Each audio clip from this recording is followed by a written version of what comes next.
క్రీస్తునందు ప్రియ దేవుని బిడ్డలారా, ఒక నిజ క్రైస్తవుని యొక్క జీవితము ఆకాశంలో భూమి చుట్టూ తిరుగుతున్నటువంటి ఒక ఉపగ్రహాన్ని పోలి ఉన్నది. ప్రియులారా, మీకు తెలుసా? ఉపగ్రహాలు మనకు తెలుసు. ఈనాడు భారతదేశము రకరకాల ఉపగ్రహాలను మానవుల యొక్క ప్రయోజనం కొరకై మరి వాటిని భూమి చుట్టూ తిరిగేటట్లుగా చేస్తున్నారు. భూమి సూర్యుడికి గ్రహం అయితే భూమికి సహజ ఉపగ్రహము చంద్రుడు. ఈనాడు మన భారతీయ సైంటిస్టులు ఉపగ్రహాలను మన భారతదేశం యొక్క ప్రయోజనముల కొరకై రకరకాల ఉపగ్రహాలను ప్రయోగించటం మనం చూస్తూనే ఉన్నాము. వాతావరణాన్ని పరిశోధించడానికి కొరకై, సముద్రంలో ఉన్నటువంటి చేపల్ని వాటి ఉనికిని కనిపెట్టడానికి కొరకై, అదేవిధంగా భూమి లోపల ఖనిజాలను లోహాలను గుర్తించటం కొరకై, అంతరిక్షంలో జరిగేటువంటి మార్పుల కొరకై, శత్రువుల యొక్క యుద్ధ సమాచారాన్ని తెలుసుకోవటానికి కొరకై, అదేవిధంగా సైనికులు వారి కదలికలు ఇతర దేశాల యొక్క ఉపగ్రహాలను తెలుసుకోవటం కొరకై ఈనాడు రకరకాల ఉపగ్రహాలను భారతదేశ ప్రభుత్వం ప్రయోగిస్తూ ఉన్నది. మన భారతదేశమే కాదు ప్రియులారా, చాలా దేశాలు కూడా ఈ ఉపగ్రహాలని వారి ప్రయోజనం కొరకై ప్రయోగిస్తూ ఉంటాయి.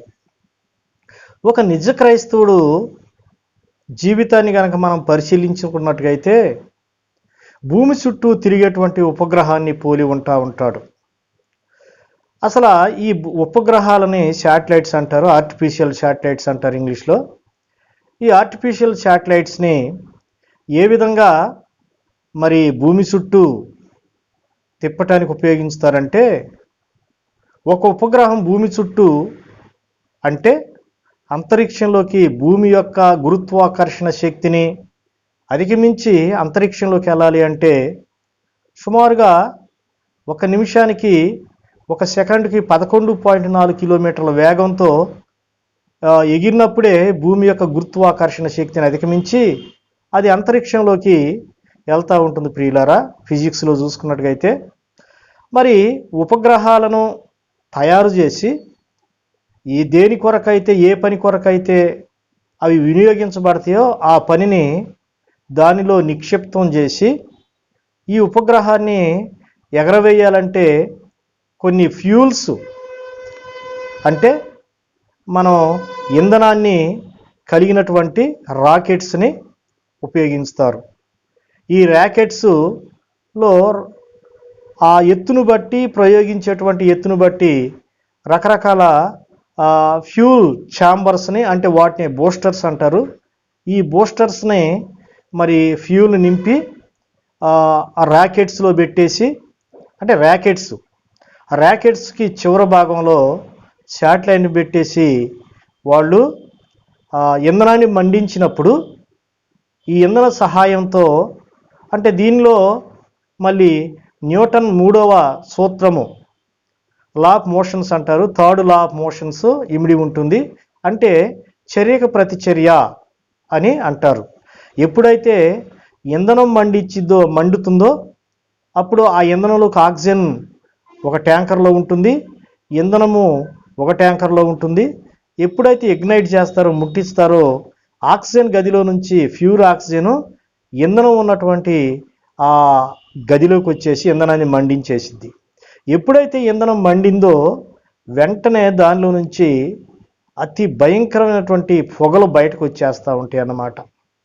పొగలు రావటం చర్య అయితే దానికి ప్రతిచర్యగా ఈ పొగ ఆ జెట్ వాయువు అంటారు, జెట్ మాదిరిగా బయటకు వస్తూ ఉంటుంది, చాలా థిక్గా ఉంటుంది. మీరు ఆ ర్యాకెట్స్ని ప్రయోగించేటప్పుడు చూసుకున్నట్టుగైతే కొంత మీకు అవగాహన అయ్యిద్ది ప్రియులారా.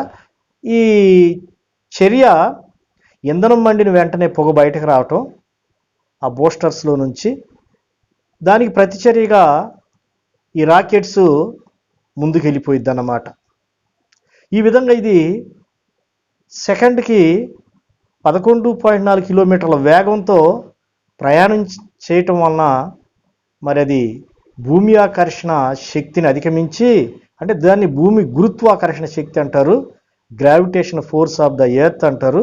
ఈ గ్రావిటేషన్ ఫోర్స్ ఆఫ్ ద ఎర్త్ని అధిగమించేసి అది నిర్దేశిత కక్షలోనికి ఈ శాటిలైట్స్ని తీసుకెళ్తూ ఉంటుంది. మీరు గమనించినట్టుగా అయితే ప్రియులారా, ఈ ఫ్యూల్స్ అయిపోయినటువంటి బూస్టర్స్ రాకెట్లో నుంచి జారి పడిపోతూ ఉంటాయి అన్నమాట. అవి స్పేస్లోనే పడిపోతాయి, లేదంటే భూమి మీద ఉన్నప్పుడు అవి మండిపోతాయి అన్నమాట. ఈ బూస్టర్స్ రాలిపోతాయి. ఈ బూస్టర్స్ రాలిపోయినప్పుడు అది నిర్దేశించినటువంటి కక్షలోకి ఎన్ని బూస్టర్స్ అయితే అవసరమో అన్ని ర్యాకెట్స్లో ఫీడ్ చేసి వాళ్ళు మండిస్తారు. ఒకటి అయిపోగానే ఇంకొకటి ఆటోమేటిక్గా మండుతూ ఉంటుందన్నమాట ఈ ఆటోమేటిక్ సిస్టమ్ ద్వారా. అంటే అంతా కూడా కంట్రోల్ రూమ్లో, భూమి మీద ఉన్నటువంటి కంట్రోల్ రూమ్లో శాస్త్రవేత్తలు దాన్ని మండిస్తూ ఉంటారు, ప్రయోగిస్తూ ఉంటారు. ఎప్పుడైతే నిర్దేశిత కక్షలోనికి ఈ రాకెట్ ఉపగ్రహాన్ని చేర్చిద్దో అప్పటికి ఇంధనంతో నింపబడినటువంటి బూస్టర్స్ మొత్తం మండిపోయి రాలిపోతాయి అన్నమాట. మీరు గమనించినట్టుగైతే అది మనకు కనపడతానే ఉంటుంది. ఎప్పుడైతే ఈ బూస్టర్స్ ఇంధనంతో నింపబడినటువంటి బూస్టర్స్ అయిపోయినాయో, ఇప్పుడు మానవులు దానికి ఇంధనాన్ని ఉపయోగించారు. ఇక ఎప్పుడైతే నిర్దేశిత కక్ష అంటే స్పేస్లోకి వెళ్ళిపోయిందో, అంతరిక్షంలోకి వెళ్ళిపోయిందో, ఆ కక్షలోకి వెళ్ళిపోయిందో, ఆ నిర్దేశిత కక్షలోకి వెళ్ళిన వెంటనే ఈ ఇంధనం నింపబడినటువంటి బూస్టర్స్ మొత్తం రాలిపోతాయి. అప్పుడు శాటిలైట్ బయటకు వచ్చేసింది, ఉపగ్రహం బయటకు వచ్చేసింది. దానికి రెక్కలు ఉంటాయి. ఆ ఉపగ్రహంలో ఇప్పుడు ఇంధనం ఏం పనిచేయదు, ఎందుకంటే ఇంధనం లేదు. ఇప్పుడు ఈ యొక్క శాటిలైట్ కావాల్సినటువంటి శక్తి మరి ఎక్కడి నుంచి తీసుకుంటుంది అంటే, సూర్యుని యొక్క కిరణాలు ఈ శాటిలైట్ మీద పడ్డప్పుడు ఆ శాటిలైట్స్ రెక్కల్లో కొన్ని షిప్స్ ఉంటాయి అన్నమాట. ఈ షిప్స్ ఏం చేస్తాయి అంటే ఈ సూర్యకిరణాలనే వేడిని మరి కరెంటుగా మార్చేస్తాయి అన్నమాట. కరెంటుగా మార్చేసి శాటిలైట్ తిరగటానికి కావలసినటువంటి శక్తిని అందిస్తూ ఉంటాయి అన్నమాట. ఇక ఈ శాటిలైటు వారు ఎన్ని సంవత్సరాలు ఇది పనిచేయాలి అని నిర్దేశిస్తారు ముందుగానే. అన్ని సంవత్సరాలు ఇది భూమి చుట్టూ తిరుగుతూ మరి అంతరిక్షంలో జరిగేటువంటి మార్పులన్నిటిని కూడా మరి ఫోటోలు తీసేసి భూమి మీద ఉన్నటువంటి కంట్రోల్ రూమ్లోకి పంపిస్తూ ఉంటుంది అన్నమాట. ఆ కంట్రోల్ రూమ్లో సైంటిస్టులు ఉంటారు. ఆ కంట్రోల్ రూమ్లో సైంటిస్టులు శాటిలైట్ పంపించినటువంటి ఆ ఫోటోలను ఎనాలిసిస్ చేసి దానిని ఎప్పటికప్పుడు ప్రభుత్వానికి అందిస్తూ ఉంటారన్నమాట. ఇది ఈ విధంగా భూమి చుట్టూ తిరుగుతూ ఉంటుంది. మరి ఎంతవరకు తిరిగిద్ది అంటే, శాస్త్రవేత్తలు ఎన్ని సంవత్సరాలు దానికి నిర్దేశించారో అన్ని సంవత్సరాలు ఇది భూమి మీద తిరుగుతూనే ఉంటుంది. దీనికి కావాల్సిన శక్తిని ఎక్కడ తీసుకుంటూ ఉంటుంది? సూర్యుని నుంచి తీసుకుంటుంది. సూర్యకిరణాలు ఈ శాటిలైట్ మీద పడ్డప్పుడు ఆ సూర్యకిరణాలు వేడి మరి కరెంటుగా మార్చబడి, విద్యుత్తుగా మార్చబడి మరి దానికి కావాల్సినటువంటి దాని గమనానికి కావాల్సినటువంటి శక్తిని అందిస్తూ ఉంటుంది అన్నమాట. అంటే ఆ మిషన్లన్నీ కూడా ఇప్పుడు పనిచేయాలంటే మరి భూమి మీద ఉండేటువంటి శక్తిని తీసుకోదు, కానీ సూర్యుల్లో ఉన్నటువంటి సూర్యకిరణాలని మరి ఆ వేడిని విద్యుత్తుగా మార్చుకొని ఆ మిషన్లో కావాల్సినటువంటి ఎనర్జీ మొత్తాన్ని అదే తయారు చేసుకొని అది భూమి చుట్టూ తిరుగుతూ ఉంటుందన్నమాట. ఇక అది అంతరిక్షం వైపే చూస్తూ ఉంటుంది. సూర్యకిరణాలు నుండి వచ్చేటువంటి శక్తిని అది తీసుకుంటూ ఉంటుంది. భూమి మీద జరిగే విషయాలన్నిటిని కూడా, వాతావరణంలో జరిగే విషయాలన్నిటిని కూడా, అంతరిక్షంలో జరిగే విషయాలన్నిటిని కూడా అది ఫోటో తీసి భూమి మీదకి పంపిస్తూ ఉంటుంది. మరి క్రైస్తవుడికి దీనికి సంబంధం ఏంటి అని అంటే, దేవుని బిడ్డలారా, యేసు ప్రభు ఆత్మ మనల్ని వెలిగించినప్పుడు ఆ శాటిలైట్ని కనుక శాస్త్రవేత్తలు ఏ విధంగా వెలిగించితే ఆ ఫ్యూల్ మండిద్దో, అదేవిధంగా యేసు ప్రభు దేవుని సేవకులు చెప్పేటువంటి వాక్యం మనం చదివినప్పుడు కానీ, దేవుడి సేవకులు వాక్యం చెప్పేటప్పుడు కానీ ఆ వాక్యము మరి కళల ద్వారా కానీ దర్శనాల ద్వారా కానీ ఏ విధంగా అయినా దేవుడు మాట్లాడగలుగుతాడు. ఆయన మాట్లాడినప్పుడు మన ఆత్మ నిద్రాణ స్థితిలో ఉన్నటువంటి ఆత్మ వెలిగించబడిద్ది అన్నమాట. అంటే పరిశుద్ధాత్మ వచ్చేసి మన ఆత్మను వెలిగించిద్ది అన్నమాట. ఎప్పుడైతే మన ఆత్మ వెలిగిందో మనం జీవితం, అప్పుడు క్రైస్తవ జీవితం మనం ప్రారంభిస్తాం అన్నమాట. అంతవరకు మనం క్రైస్తవులుగా పుట్టినప్పుడు కూడా అన్యులుగానే జీవిస్తాం, అన్యులుగానే మాట్లాడతాం, అన్యులుగానే మన జీవితాన్ని కొనసాగిస్తాం. ఆ బూతు మాటలు, ఆ అపవిత్రమైన జీవితము, అపవిత్రమైనటువంటి శరీరాశ, నేత్రాశ, జీవపుడంబము, మరి ఇలాంటి పాపాలకు లోనైపోయి మనం క్రైస్తవులుగా పేరు పెట్టుకున్నప్పటికీ కూడా నామకార్థపు క్రైస్తవులుగానో లేక అన్యులుగానో జీవిస్తూ ఉంటాం అన్నమాట. ఎప్పుడైతే పరిశుద్ధాత్మ వాక్యం మనల్ని తాకిందో మన ఆత్మ వెలిగించబడిద్ది అన్నమాట. ఆ ఫ్యూల్ని కనుక సైంటిస్టులు మండించినప్పుడు ఏ విధంగా శాటిలైట్ మండుతుందో, ఏ విధంగా బగబగబగమంటూ మంటలు మండుతూ ఆ వాయువులు ఎదజల్లుతూ ఉంటాయో, అదేవిధంగా మరి పరిశుద్ధాత్మ మనల్ని మండించినప్పుడు మన ఆత్మ కూడా ఆ వేడికి మన ఆత్మ కూడా మండిపోతూ ఉంటుంది, పరిశుద్ధాత్మతో మండిపోతూ ఉంటుంది.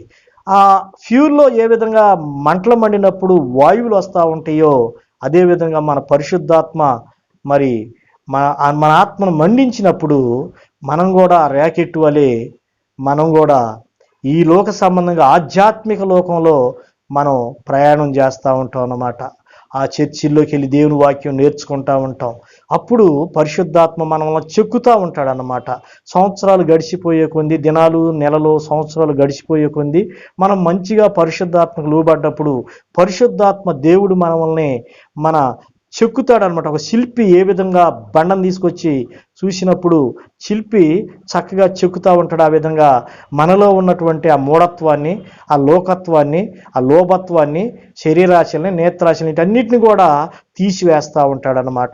ఈ విధంగా ప్రభుతో మనం సహవాసం చేస్తున్నప్పుడు ఆ ర్యాకెట్ వలె మనం కూడా ఈ ఆధ్యాత్మిక లోకంలో ఎదుగుతూ ఉంటాం. ఆ ర్యాకెట్ ఆ ఫ్యూల్ అయిపోయినటువంటి ఆ బూస్టర్స్ని ఏ విధంగా మరి రాలిపోతూ ఉంటాయో, మన జీవితంలో కూడా పరిశుద్ధాత్మ దేవుడికి మనం లోబడ్డప్పుడు మన జీవితంలో యథార్థం మొత్తం కూడా రాలిపోతూ ఉంటుందన్నమాట. ఆ మురికి మాటలకి మనం మాట్లాడలేము, ఆ మురికి జీవితం మనం జీవించలేము. ఒకప్పుడు మరి వైన్కి అలవాటు పడ్డటువంటి దేవుని బిడ్డలు అటువైపే చూడరు, ఆ పేరు ఎత్తడానికి కూడా ఇష్టపడరు. ఒకప్పుడు ఇష్టానుసారంగా నోటిని ఉపయోగించుకున్నటువంటి దేవుని బిడ్డల ప్రియులారా, వారు మాట్లాడటానికి, ఆ బూతు మాటలు మళ్ళీ మాట్లాడటానికి వాళ్ళు సేదరించుకుంటారు. ఒకప్పుడు జీవితం జీవించింది నేనేనా, ఏంటి ఇలాంటి మాటలు, ఎవరన్నా ప్రక్కమటోళ్ళు మాట్లాడుతుంటే ఆపండి ఆ మాటలు అంటాము, లేదంటే ఆ యొక్క స్థితిలో నుంచి, ఆ స్థలం నుంచి మనం వెళ్ళిపోతూ ఉంటాం. ఇప్పుడు మన సహవాసము పైకే ఉంటుంది, అంటే దేవుని బిడ్డలతోనే ఉంటుంది. ఏ విధంగా మరి అంతరిక్షంలోకి వెళ్ళిపోయేటువంటి ఆ రాకెట్ ఏ విధంగా అంతరిక్షంలోకి ప్రయాణం చేస్తూ ఉంటుందో, ఆ ప్రయాణం చేసేటప్పుడు ఆ అయిపోయినటువంటి ఆ ఫ్యూల్, ఆ ఇంధనపు యొక్క ఆ వేస్టేజ్ మొత్తం కూడా ఏ విధంగా రాలిపోతూ ఉంటుందో, ఆ విధంగా మన జీవితంలో ఉన్నటువంటి వ్యర్థత్వం అంతా కూడా రాలిపోతూ ఉంటుందన్నమాట. ఇప్పుడు మనం పైకి వెళ్తూ ఉంటుంది ఆ రాకెట్లో ఉన్నటువంటి చివరి భాగంలో ఉన్నటువంటి ఆ ఉపగ్రహం పైకి వెళ్ళిపోతూ ఉంటుంది, సూర్యుని వైపు వెళ్ళిపోతూ ఉంటుంది. మనం కూడా మరి ఆధ్యాత్మిక లోకంలో మనం నేర్చుకుంటూ ఉన్నప్పుడు పరిశుద్ధాత్మ దేవుడు మనల్ని కూడా పైకి ఆధ్యాత్మిక లోకంలో పైకి లేవనెత్తుతూ ఉంటాడనమాట. ఇప్పుడు ఈ భూలోకంలో ఉన్నటువంటి ఏ కార్యాలు కూడా మనకి ఇష్టంగా ఉండవు. మనం అప్పుడు అంటాం, పరిశుద్ధ పౌలు వలె గలతీయులకు రాసిన పత్రిక 2వ అధ్యాయం అన్నప్పుడు పలికినట్లుగా, బ్రతుకుట క్రీస్తే, సావైతే నాకు లాభము అని మనం కూడా పరిశుద్ధమైన పౌలు గారు పరిశుద్ధులు పలికిన మాటలే పలుకుతూ ఉంటాం అన్నమాట. మరి అది వరకు ఉన్నటువంటి వ్యర్థత్వం మనకు అసహ్యం అయిపోయింది. అది వరకు ఉన్నటువంటి ఆ యొక్క అపవిత్రమైన జీవితం, అక్రమ సంబంధము, అక్రమమైనటువంటి మాటలు, అక్రమమైనటువంటి జీవితము మనకి ఛేదరించుకుంటూ ఉంటాం అనుకోండి ప్రియులారా. ఏ విధంగా శాటిలైటు సూర్యుడి వైపుకి వెళ్ళిపోతూ ఉంటుంది, అంతరిక్షంలోకి వెళ్ళిపోతూ ఉంటుందో, మనం కూడా మన నీతి సూర్యుడైనటువంటి యేసు ప్రభుకి ఆకర్షించబడతా ఉంటాం అన్నమాట. ప్రార్థన అంటే ఇష్టపడతాము, పరిశుద్ధమైన జీవితం అంటే ఇష్టపడతాము. అపరిశుద్ధమైనటువంటి కళలు వచ్చినా, మాటలు మాట్లాడినా, అలాంటి మాటలు విన్నా కూడా దేవుడి దగ్గర మనం పశ్చాత్తాపడతాం. అపవిత్రమైన పుస్తకాలు చదవటం మనం మానేస్తాం.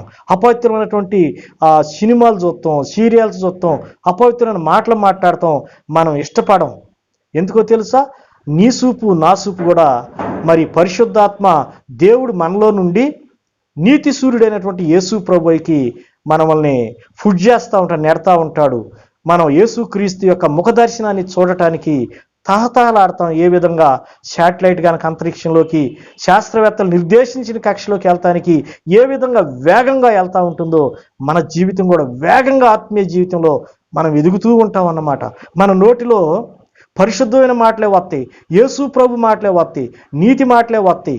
అక్రమమైన పేర్లు కానీ మాటలు కానీ అవి మనకి ఇష్టమైపోదన్నమాట. ఇష్టం ఉండదు, బాధపడతా ఉంటాం.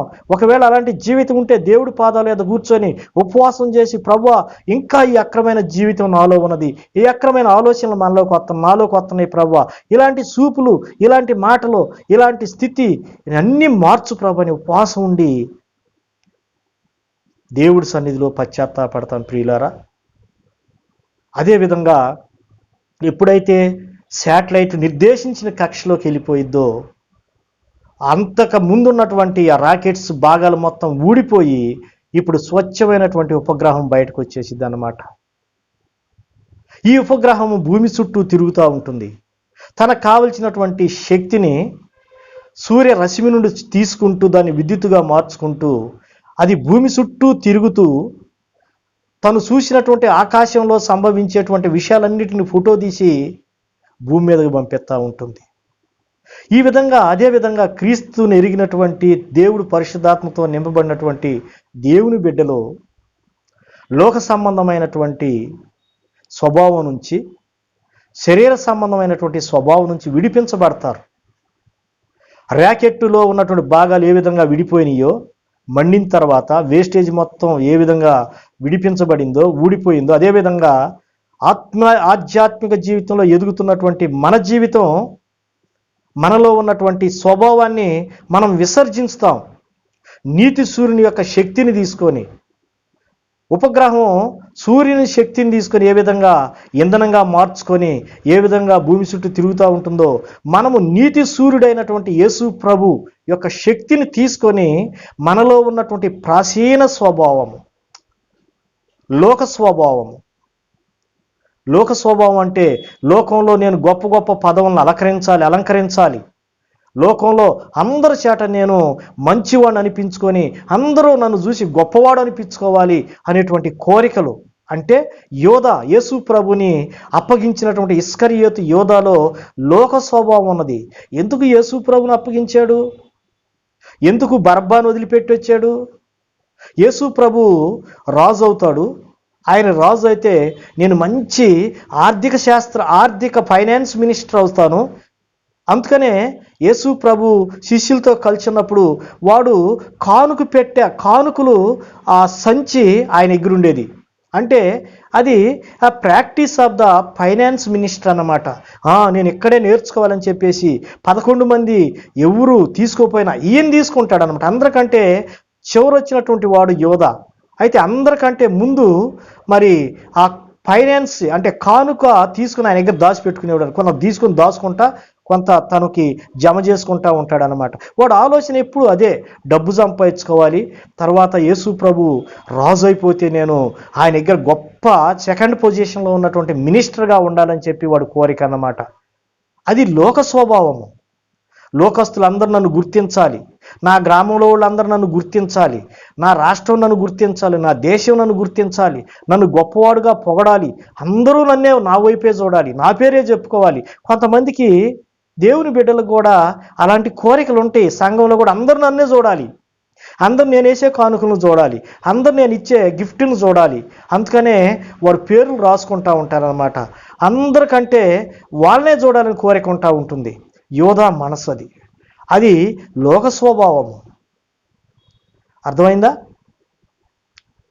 అదేవిధంగా ఇంకొక స్వభావం కూడా దేవుడి బిడ్డలను నిలబడి చేస్తూ ఉంటుంది ప్రియులారా. ఆ స్వభావం ఏంటంటే శరీర స్వభావం.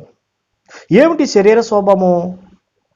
హేరోదు రాజు యొక్క స్వభావము ఏమిటి? వాడి స్వభావం మంచిగా విందులు చేసుకోవటం, మంచిగా త్రాగటం, మంచిగా తినటం. ఆ యొక్క మరి ధనవంతుని యొక్క స్వభావం మంచిగా తాగటం, మంచి వస్త్రాలు వేసుకోవటం. వస్త్రాలు అనేది డంబం, లోకడంబం. కానీ మంచిగా తినటం, త్రాగటం, మంచి కూరలు, మంచి భోజనాలు.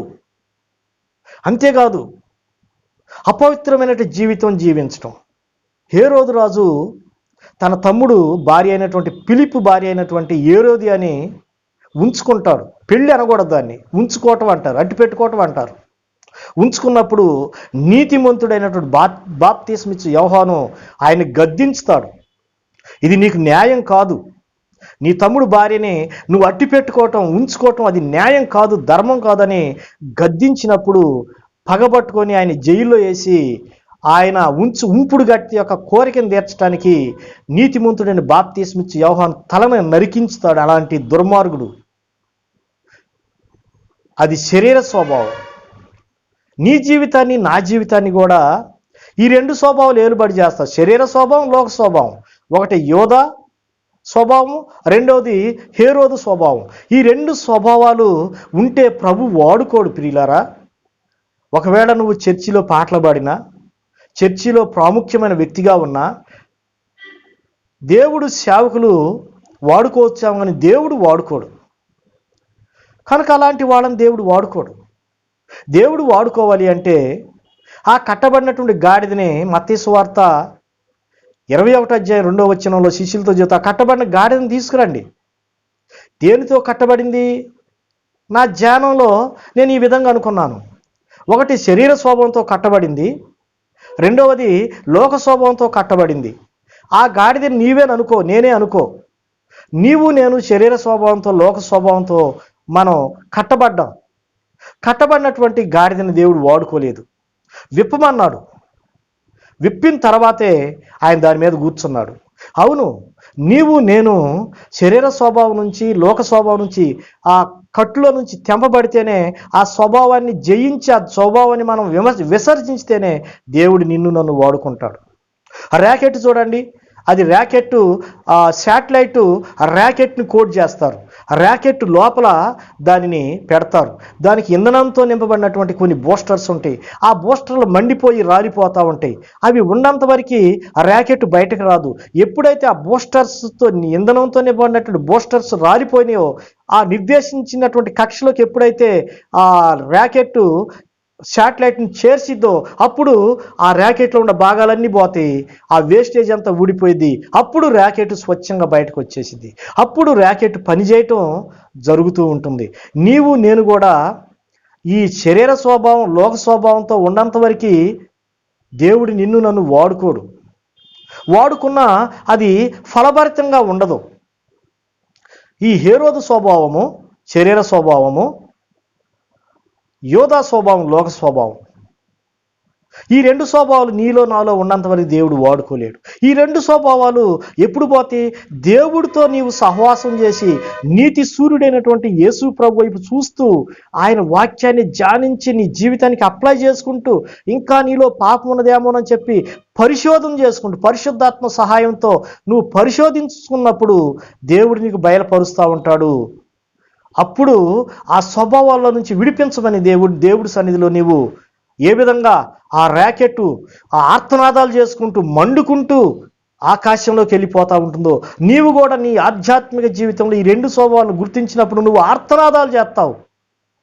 యెషయా ప్రవక్త వలె 6వ అధ్యాయం యెషయా గ్రంథంలో, ప్రభువా నేను అపవిత్రమైన పెదవులు కలిగిన వాడను, అపవిత్రమైన పెదవులు కలిగిన ప్రజల మధ్య నివాసం చేస్తున్నానని చెప్పి ఏ విధంగా పరిశుద్ధుడైనటువంటి యెషయా ప్రవక్త గుర్తించి దేవుడి సన్నిధిలో ఆర్తనాదాలు చేశాడో, అదేవిధంగా ఆ ర్యాకెట్ ఏ విధంగా ఆర్తనాదాలు చేసుకుంటూ మండుకుంటూ ఆకాశంలోకి వెళ్ళిపోతూ ఉంటుందో, అదేవిధంగా నీవు ఈ స్వభావాన్ని గుర్తించినప్పుడు, నీ శరీర స్వభావం, లోక స్వభావాన్ని గుర్తించినప్పుడు నీవు ఆర్తనాదాలు చేసుకుంటూ దేవుడి సన్నిధిలో అవి వదిలిపెట్టి విడిపించేంత వరకు నీవు ఆర్తనాదాన్ని ఆపు. శాటిలైట్ అంతరిక్షంలోకి వెళ్ళేంత వరకు ఆ యొక్క ర్యాకెట్ ఆర్తనాదం ఆపదు. నీవు కూడా ఈ రెండు స్వభావాల్లో నుంచి విడిపించబడేంత వరకు నీ ఆర్తనాదాన్ని ఆపు.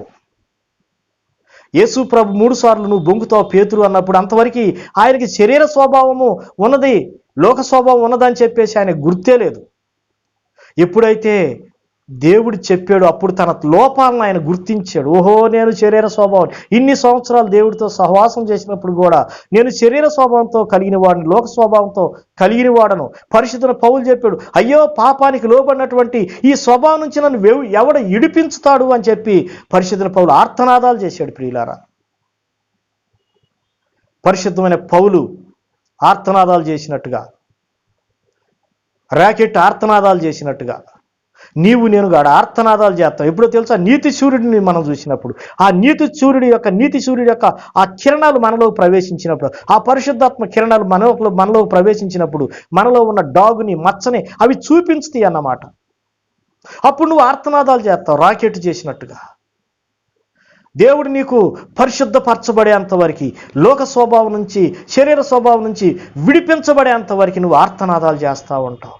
ప్రభువా నన్ను విడిపించు ప్రభువా, అపవిత్రమైన పెదవులు కలిగిన వాడిని ప్రభువా, అపవిత్రమైన పెదవులు కలిగిన ప్రజల మధ్య నేను నివాసం చేస్తున్నాను ప్రభువా, నేను నశించాను ప్రభువా అన్నప్పుడు ఏ విధంగా షరాఫు ఏ విధంగా అగ్నిలు కొలిమిలో నుంచి నుప్పును తీసుకొచ్చి పరిశుద్ధన యెషయా ప్రవక్త పెదవులకు తాకించి, నేను నిన్ను దీనితో ముట్టాను గనక నీవు పరిశుద్ధపరచబడ్డావు అని చెప్పేసి అన్నప్పుడు, నేను ఎవరినో పంపించుతాను ఈ ప్రజలిద్దరికి అన్నప్పుడు, అప్పుడు యెషయా ప్రవక్త అంటున్నాడు, చిత్తము తండ్రి నేనున్నాను, నన్ను పంపించు, అవును నువ్వు వెళ్ళి నా మాటలు ఈ ప్రజలకు వినిపించు అని చెప్పినట్లుగా నీ జీవితం నా జీవితాన్ని దేవుడు పరిశుద్ధపరచబడతాడు. 1 పేతురు రాసిన పత్రిక 1వ అధ్యాయము 14వ వచనంలో యేసు ప్రభు పలికాడు, నేను పరిశుద్ధుడును గనక మీరును పరిశుద్ధులై ఉండండి అన్నాడు. ప్రియులారా, యేసు ప్రభు జీవితాన్ని భూతార్థంలో వేసి ఎతికితే ఆయనలో శరీర స్వభావం కనపడిద్దా? ఆయన ఎక్కడైనా కూడా శరీర స్వభావంగా జీవించాడా, మాట్లాడాడా, ప్రవర్తించాడా? ఆయన రెచ్చగొట్టినప్పుడు కూడా సైతాను నీకు ఆకలి అవుతుంది కదా, ఈ రాళ్ళను రొట్టెలుగా మార్చుకొని తిను అన్నప్పుడు మనుషులు రొట్టెల వలన జీవించాడు, దేవుడి నోటి నుంచి వచ్చి ప్రతి మాట వలన జీవిస్తాడని చెప్పలేదా? ఆయన జీవితంలో పరిశోధించిన ఆయన శరీర స్వభావం నీకు కనపడిద్దా? నాకు కనపడిద్దా? లేదా మన శత్రువులు కనపడిద్దా? ఈ దేశంలో యేసుక్రీస్తు సువార్త ప్రబలకూడదో, వ్యాపించకూడదు అనేటువంటి దేవుని యొక్క శత్రువులైనటువంటి కొంతమంది ప్రజలు పరిశీలించిన ఆయనలో శరీర స్వభావం కనపడిద్దా? కనపడదు. ఆయనలో లోక స్వభావం కనపడిద్దా? ప్రియులారా, ఆయన లోకస్తుడిగా నువ్వు చూడగలుగుతావా? లోకస్తుడి వలె ఆయన మాట్లాడాడా? లోకస్తుడి వలె ఆయన జీవించాడా? యోహాను సువార్త 8వ అధ్యాయం 46వ వచనంలో యేసు ప్రభు యెరూషలేము వీధుల్లో ఛాలెంజ్ చేయలేదా? నాలో పాపమున్నదని ఎవరైనా నిరూపించగలుగుతారా అని యేసు ప్రభు ఛాలెంజ్ చేయలేదా? అది ఏ జీవితము? పరిశుద్ధపరచబడిన జీవితం కాదా? పరిశుద్ధుల పౌలు చెబుతున్నాడు, పరిశుద్ధుల పేతులు చెబుతున్నాడు, ఆయన పరిశుద్ధుడై ఉన్నాడు గనక, నేను పరిశుద్ధుడును గనక మీరు కూడా పరిశుద్ధులై ఉండండి. I am holy, be you are also Holi.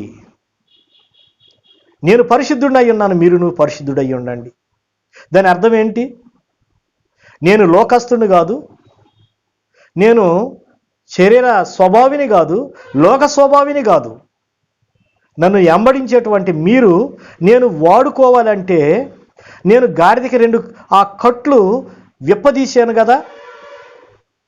సాధారణంగా పల్లెటూరులో ఎద్దులను కనుక మనం చూసుకున్నట్టుగైతే ఎద్దులకి ముక్కును గుట్టేసి అటుప్రక్క ఒక తాడు ఇటుప్రక్క ఒక తాడు కడతారు.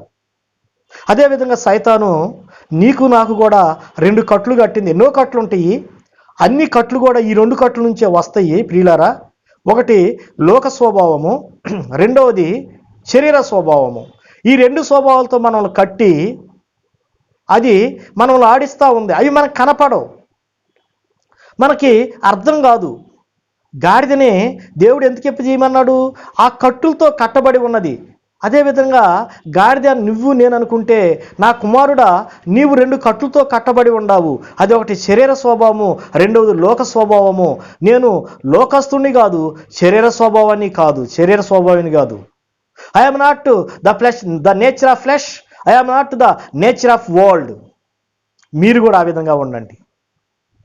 శాటిలైటు వాటన్నిటిలో నుంచి బయటపడిన తర్వాత అది భూమి చుట్టూ తిరుగుతూ ఉంటుంది. సూర్యుడి కిరణాలని విద్యుత్తుగా మార్చుకొని తనకు కావలసిన శక్తిని సంపాదించుకొని మార్చుకొని ఆ శక్తితో భూమి చుట్టూ తిరుగుతూ భూమి పైన జరిగే విషయాలన్నిటిని కూడా భూమిలోనికి ఉన్నటువంటి కంట్రోల్ రూమ్లోకి పంపిస్తూ ఉంటుంది. ఆ విషయాలను అధ్యయనం చేసి మానవులను హెచ్చరిస్తూ ఉంటారు సైంటిస్టులు, భూమిని ప్రభుత్వాలను హెచ్చరిస్తూ ఉంటారు. అదేవిధంగా ఒక దేవుని బిడ్డ పరిశుద్ధపరచబడిన తర్వాత దేవుడు తన వాక్కునెత్తాడు. ఆ వాక్కుతో దేవుడు ప్రవక్తలు, దేవుడి సేవకులు, దేవుడి బిడ్డలు లోకాన్ని హెచ్చరిస్తూ ఉంటారు, ప్రజల్ని హెచ్చరిస్తూ ఉంటారు. యేసు ప్రభు నిజమైన దేవుడు, ఆయన కలిగి ఉండండి, లేదంటే మీరు నశించిపోతారు, కరోనా వ్యాధి రాబోతున్నది. ఒకప్పుడు మనం పాటలు పాడుకుంటూ ఉండేవాళ్ళమే. ఇదే ఆ రోజు దేవుని యొక్క ఉగ్రత రోజు, 7 ఏళ్ల శ్రమల రోజు. తల్లి జాడ పిల్లకి లేదు, పిల్ల జాడ తల్లికి లేదు, తండ్రి జాడ భార్యకి లేదు, భార్య ద్వారా జాడ భర్తకు లేదు అని మనం పాడుకోలేదా? ఇప్పుడు మనం అలాంటి రోజుల్లో నివసించడం లేదా? కరోనా వైరస్ వచ్చేస్తే ఒక భర్తను ఇంట్లో వదిలిపెట్టేసి ఆ ఇంట్లో వాళ్ళు అందరూ వెళ్ళిపోయారంట. ఎవరు బ్రతికిస్తారు ఆయనకి ఎవరు సహాయం చేస్తారు? ఆ చుట్టుప్రక్కల వాళ్ళు పోయి భోజనం పెట్టారు. అదేవిధంగా హోమ్ క్వారంటైన్, అదేవిధంగా ప్రభుత్వం వాళ్ళు హాస్పిటల్లో పడైతే ఎవరు పట్టించుకుంటారు? చచ్చిపోయాడంటే చచ్చిపోయాడు. ఏంది నా భర్త, మేమందరం బయటకు వచ్చేసాము, నా భర్త ఇంతవరకు రాలేదు, 3-4 నెలలు అయిపోయినా కూడా అంటే ఎవరు చెప్పట్లేదంట. ఆమె హైకోర్టులో పోయి కేసు ఎత్తే హైకోర్టుకి ప్రభుత్వం చెప్పింది ఆయన ఎప్పుడో వచ్చిన 4 రోజులకే చనిపోయాడు, ఆయన్ని మేము కాల్చివేసాము, ఖననం చేసామని చెప్పేసి. జాడ తెలుస్తుందా? మన చుట్టుప్రక్కల ఆ రోజులు రాలేదా? క్రైస్తవ బిడ్డలారా, నీవు పరిశుద్ధపరచబడ్డావా? లోక స్వభావం నుంచి, శరీర స్వభావం నుంచి విడిపించబడ్డావా? నేను పరిశుద్ధుడను, మీరు పరిశుద్ధులై ఉండండి అని దేవుడు చెప్పలేదా? యేసు ప్రభు వలె మనం యెరూషలేము వీధుల్లో ఛాలెంజ్ చేసినట్లుగా మన చుట్టుప్రక్కల మనం ఛాలెంజ్ చేయకపోవచ్చు, కానీ నీ జీవితాన్ని చూసిన వారు, హేరోదు రాజు సైతం బాప్తీసుమిచ్చి యోహాన్ని చంపడానికి భయపడ్డాడు. ఎందుకు తెలుసా? ఆయన పరిశుద్ధుడు అని, ఆయన అప్రైట్ మ్యాన్, ఆయన నీతిమంతుడని భయపడ్డాడు. ఆయనేం సువార్త చెప్పలేదు. నీ జీవితం, నా జీవితం, మన చుట్టుప్రక్కల ఉన్న ప్రజలకి ఆ విధంగా అనింద్యమైన జీవితం జీవిస్తున్నామా? ఆయన పరిశుద్ధుడు, ఆయన జోలికి వెళ్ళకూడదు, ఆయన నీతిమంతుడు, ఆయన ఆఫీసులో చాలా జాగ్రత్తగా జీవిస్తాడు, చాలా నీతిమంతుడు, ₹1 కూడా లంచం తీసుకోడు. ఆయన చుట్టుప్రక్కల ఎంతోమంది స్త్రీలు జాబులు చేస్తున్నా కూడా ఆ స్త్రీలు చెప్పుకుంటారు ఆయన దేవుని బిడ్డ, ఆయన ఒక్కరితో కూడా సరదాగా కూడా సరసోక్తులు ఆడడు అనుకుంటున్నారా? నీ ఆఫీసులో నీ జీవితం ఆ విధంగా ఉన్నదా? నువ్వు నివసించే చుట్టుప్రక్కల ప్రజలు ఆ విధంగా అనుకుంటున్నారా? ఒకవేళ నీవు కాలేజీ లెక్చరర్గా పనిచేస్తున్నావేమో, కాలేజీ స్టూడెంట్స్ ఆ విధంగా అనుకుంటున్నారా? ఆ లెక్చరర్ సార్ చాలా నీతిమంతుడు, పార్షియాలిటీ చూపించడం, వారికి క్రిస్టియన్ అయినా, హిందువులైనా, ముస్లిమ్స్ అయినా అందరూ సమానంగానే మార్కులు వేస్తాడు. ఆయన ఎప్పుడు కూడా పార్షియాలిటీ చూపించడం, ఆయన ముఖాలను చూసి మార్కులు వేయడం కదా అనుకుంటున్నారా? అదే పరిశుద్ధపరచబడిన జీవితం. దేవుడు నిన్ను నన్ను వాడుకుంటాడు, తన వాక్కుని నీకు నాకు ఇచ్చేసి నశించిపోయి ఈ ప్రజలనే బాగు చేయటానికి ఆయన హెచ్చరికగా వాడుకుంటాడు. శాటిలైట్ ఏ విధంగా తను నీతి సూర్యుడి నుంచి ఆ సూర్య కిరణాలను శక్తిగా మార్చుకొని భూమిపైన జరిగే విషయాలన్నిటిని కూడా కంట్రోల్ రూమ్కి పంపించేసి ప్రపంచాన్ని హెచ్చరిస్తూ ఉంటుందో, ఆ విధంగా దేవుడు నిన్ను నన్ను కూడా ఒక శాటిలైట్ వలె నీతి సూర్యుడిని చూసుకుంటూ బ్రతికేటువంటి మనం, ఆ శాటిలైట్ తన లైఫ్ పీరియడ్స్ అయిపోయిన తర్వాత అది అంతరిక్షంలో వెళ్ళిపోయింది. దాని జాడ ఎప్పుడు భూమి మీదకి రాదు. నీవు నేను, దేవుడు మనకు ఇచ్చినటువంటి ఈ జీవితం దినాలన్నీ కూడా, సంవత్సరాలన్నీ కూడా దేవుడి కొరకు జీవించిన తర్వాత మనం నీతి సూర్యుని కలుసుకోవటానికి వెళ్తాము. శాటిలైట్ అంతరిక్షంలో కలిసిపోయిద్ది. మనం నీతి సూర్యుల్లోనికి వెళ్ళిపోతాం. నీతి సూర్యుడు ఉండేటువంటి నివాసం దగ్గరికి వెళ్ళిపోతాం. నీతి సూర్యుడు ఉండే స్థానంలో మనం ఉంటాం. మనం ఎప్పుడు మళ్ళీ భూమి మీదకి రాము. మన ఆత్మలు వెళ్ళిపోతాయి. పరిశుద్ధుడైనటువంటి దేవుడి దగ్గరికి వెళ్ళిపోతాం. ప్రియులారా, నీవు పరిశుద్ధపరచబడ్డావా? శరీర స్వభావం, లోక స్వభావం నిన్ను ఇంకా ఏలుబడి చేస్తుందా? అంతరంగంలో యోధావలే ఉన్నావా? యోధా స్వభావం కలిగి ఉన్నావా? హేరోదు రాజు స్వభావం కలిగి ఉన్నావా? లేదా మన పితరులైనటువంటి పరిశుద్ధుల జీవితం జీవిస్తున్నావా? భక్త సింగ్ గారు, డానియల్ గారు, జాషువా డానియల్ గారు, అదేవిధంగా ఎంతోమంది దైవ బిడ్డలు వారు లోకాన్ని, శరీర స్వభావాన్ని, లోక స్వభావాన్ని జయించి ఆ తరాలకి వారు సేవ చేశారు. ఈ తరంలో ఈ నశించిపోయే బిడ్డలకు మనం సేవ చేస్తానికి ఆయన పరిశుద్ధుడై ఉన్నాడు గనక మనం కూడా పరిశుద్ధుడిగా జీవించుదాం. శాటిలైట్ ఏ విధంగా భూమి చుట్టూ తిరుగుతుందో మనం భూమి చుట్టూ తిరగం కానీ నీతి సూర్యుడి నుంచి వచ్చేటువంటి ఆ సమాచారాన్ని తీసుకొని నశించిపోయే ప్రజలకి వారి నాశనం నుంచి తప్పించుతాం. దేవుడు నిన్ను నన్ను పరిశుద్ధపరచబడి ఆ గాడిద వలె వాడుకొనును గాక. ఆమెన్. దేవుడి మాటలు దీవించును గాక. ఆమెన్.